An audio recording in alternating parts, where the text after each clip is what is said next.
Ya, halo semua. Lama nggak berjumpa ya. Kalian kembali lagi di channel aku, Eloy Music. Tahun 2020, menurut aku, merupakan tahun terberat yang pernah aku jalani. Kenapa aku nggak langsung bilang kita? Karena mungkin buat kalian yang nonton, itu masa-masa berat kalian udah terlewati.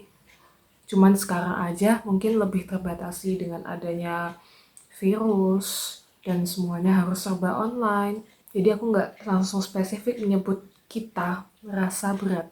Tapi aku yakin banyak dari kita merasakan hal yang sama. Banyak hal yang tiba-tiba terjadi. Semua perencanaan, liburan, jalan-jalan, terpaksa harus dibatalin karena pandemi.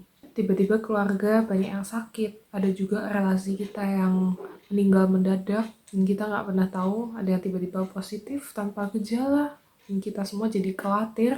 Mungkin ada dari kita yang sempat mengalami hal itu dan secara tidak langsung dijauhi oleh relasinya. Ada juga dari kita yang kehilangan pekerjaan. Ada yang baru pengen banget masuk ke sekolah favorit atau kampus favoritnya tapi terpaksa harus online. Dan semua ini tuh bikin kita stres, ada yang sampai depresi, dan mungkin kayak udah nggak punya harapan buat hidup lagi. Hidup ini buat apa sih? Aku juga pengen cerita apa yang aku alami selama pandemi ini. Tahun 2020, khususnya mulai bulan Agustus kemarin, itu awal mula semester ganjil di tahun ketiga aku kuliah. Kayak yang kalian tahu, aku kuliah jurusan musik.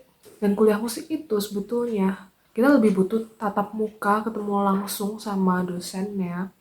Karena sulit kalau dengan cara online gini, kita dengerinnya suara HP, kita dengerinnya suara laptop. Tapi kita nggak dengerin suara aslinya piano itu kayak apa, suara aslinya biola itu kayak apa, proyeksinya tuh yang bener gimana gitu. Kita nggak bisa bayangannya 100% bener gitu jadinya.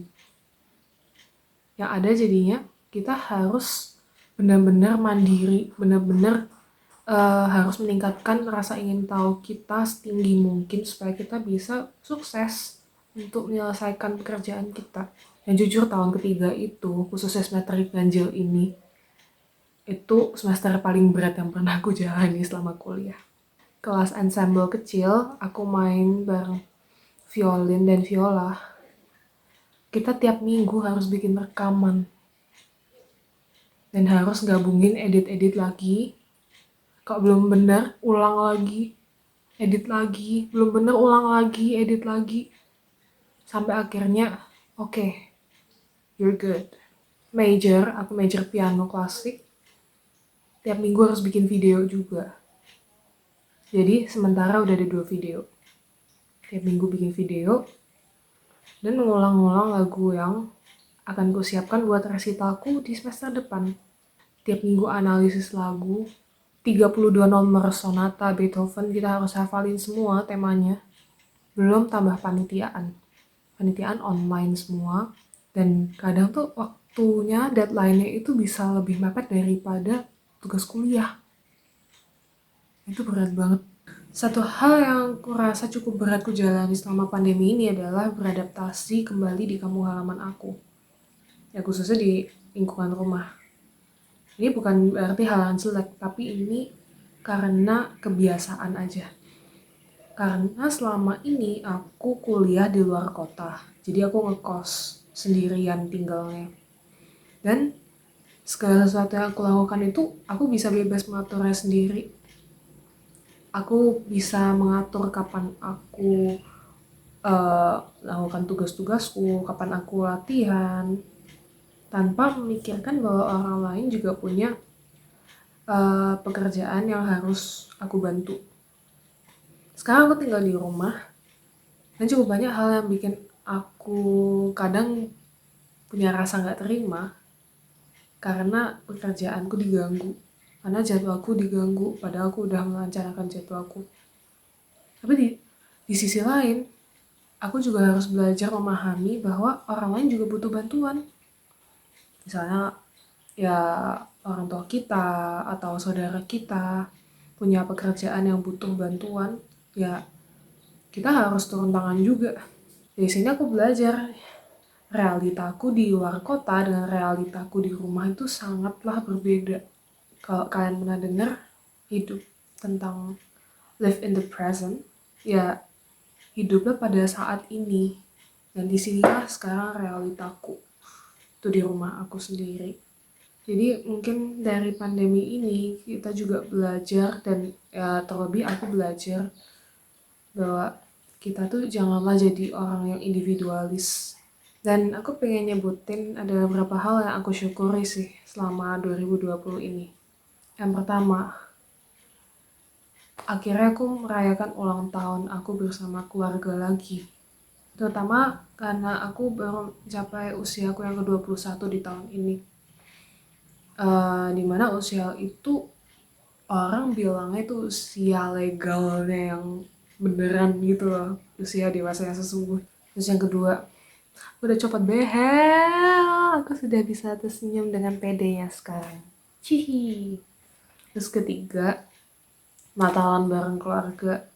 Bener kok Natalan sih, apa ya, biasanya aku setiap Natal tuh pulang. Cuman Natal kali ini agak beda karena pandemi kali ya. Kita nggak terlalu melihat Natal sebagai sesuatu yang buat hura-hura sih. Jadi di Natal kali ini kita melihat Natal itu sebagai suatu perenungan hidup. Terus yang keempat, aku bersyukur di pandemi ini aku bisa menyelesaikan kuliahku dengan baik. Dan itu juga semuanya berkat dukungan orang tua dan saudaraku juga, keluarga di rumah. Yang paling aku syukuri selama kuliah itu aku bisa mendapat hasil yang sangat memuaskan di ujian akhir tahun kedua aku kemarin. Aku bisa dapat nilai yang jauh lebih baik daripada nilai ujian akhirku di tahun pertama. Itu aku bersyukur banget. Yang kelima, ini mungkin agak aneh didengar, tapi aku sangat bersyukur karena NCT comeback dengan 23 member. NCT tadi di tengah pandemi yang bikin kita stres, bikin kita depresi, frustrasi. Tiba-tiba ada mereka yang datang buat menghibur fans-fansnya. Mereka bekerja keras banget, jadi jangan berikan kebencian ke NCT ya, awas lah.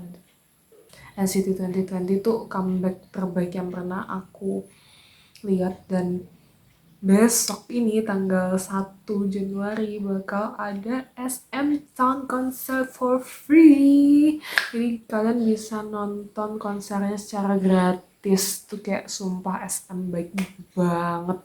Itu sih hal yang bisa aku share tentang apa yang aku syukuri, dan aku harap kalian yang nonton ini bisa menemukan hal-hal yang bisa kalian syukuri juga selama pandemi.